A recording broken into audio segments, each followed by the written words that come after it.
Тап бір ғажайып нәрсеге тәнті болғандай жүзі жайнап кетіпті. Көздерінен шексіз рахаттың табын көргендей болдым. 3 қабаттан лақтырсаң мысық өліп қалады екен ғой, иә деді масаттана.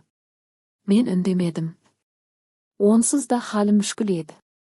Тап бір адам өлтіргендей ішім алай-түлей болды. Қарны жарылып кеткен сияқты. Жүр, бұрып көрейік деді. Тамсанып тұрып айтты.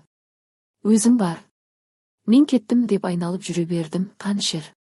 Шама осыған ғана жетті. Ашу қысты ма болмаса, жаңа ғана жасаған қылмысым ашылып қалатындай сасқалақтадым ба, білмеймін, әйтеуір селкілдеп кеттім. Үйге келіп тамақ ішпестен жатып қалдым.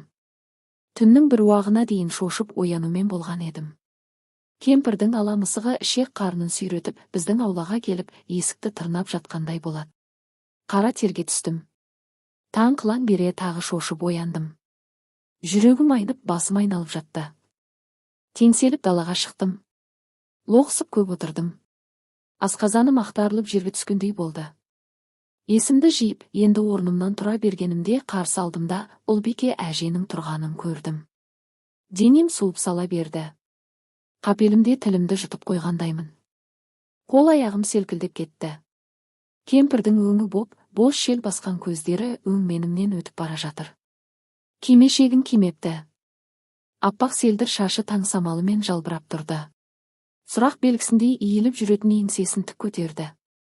Мысығым қайда деді, сырылдай сөйлеп. Әже дегім келген. Бірақ айта алмадым.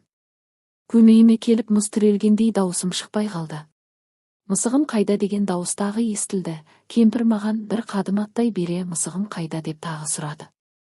Мен тағы тұтықтым. Кемпірдің көздері тесіп бара жатқандай болды. Бұл кісі қайдан жүр деген салқын ой санамды тіліп өтті. Жүрегімнің дүрсілін анық естідім. Қанша тұрғанымды білмеймін. Кенет кемпір мысығын қайталап тағы сұрады да, таяғыммен басымнан салып қалды. Көзімнің оты жарқ етті. Иттің абалап үргені мен мысықтың бажылдап жатқаны құлағыма жетіп жатты. Көзімді ашқанда бетіме үңіле қарап отырған анамды көрдім. Жылағаннан көздері сүп кетіпті. Мама, даусым әрең шықты. Басымды көтергім келген. Денем солқ етіп ауырды. Жата бер, құлыным. Саған тұрмасын деген анам аялай шашымнан сипат. Ананың ыстық алақанының табы жүрегімді елжіретті. Өксік көмейіме тірелгендей болды. Басым сынып бара жатты. Қатты ауырғаннан солқ-солқ етеді. Мені таңертең аулада бүк түсіп талып жатқан жерімнен бірден ауруханға алып келген. Дәрігер қатты шошынғанымды айтыпты.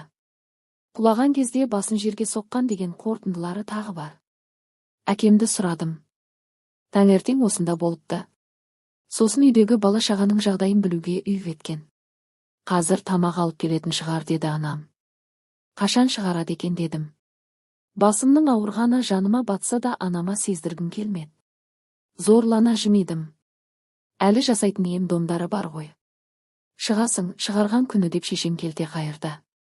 Сосын күрсініп сөзін жалғады. Таңертең сені әкең үйге көтеріп кіргенде жүрегім ұшпеді. Сенің далаға қалай шыққаныңды да байқамай қалыппыз. Скорийдің да тез жеткенін қарамайсың ба? Таңертеңнен бері осындамыз. Әкең де келеді. 2 бала үйде ғой. Солардың жағдайын біліп келуге кетті. Көрші Әлимаға тастап кете алмадым. Түнде әлгі Ұлбике әжем жүріп кетіпті. Әлима соныкінде жүрген шығар. Денем түршігіп кетті. Сонда қалай ол кісіні таңертең ғана көрдім ғой. Ол кісіні таңертең көрдім ғой дедім баяу сыбырлап. Анам таңдана қарады. Әжең таңертең біздікіне келіп па еді. Мен болған оқиғаны баяндадым. Анам шоршып түсті. Маған тағы тесіліп ұзақ қарады. Жанары тұман еді. Көзіне қарап еш нәрсені түсінбедім. Сенбеген сыңайлы. Күдіктеніп отыр. Бірақ тіс жарып еш нәрсе айтпады. Бар болғаны қолымды қатты қыса берді. Мен ақталуға тырыстым. Бәрі сол Дауылбай ғой. Сол мысықты шатырдан лақтырған. Шешемнің көздері жасаурап сала берді.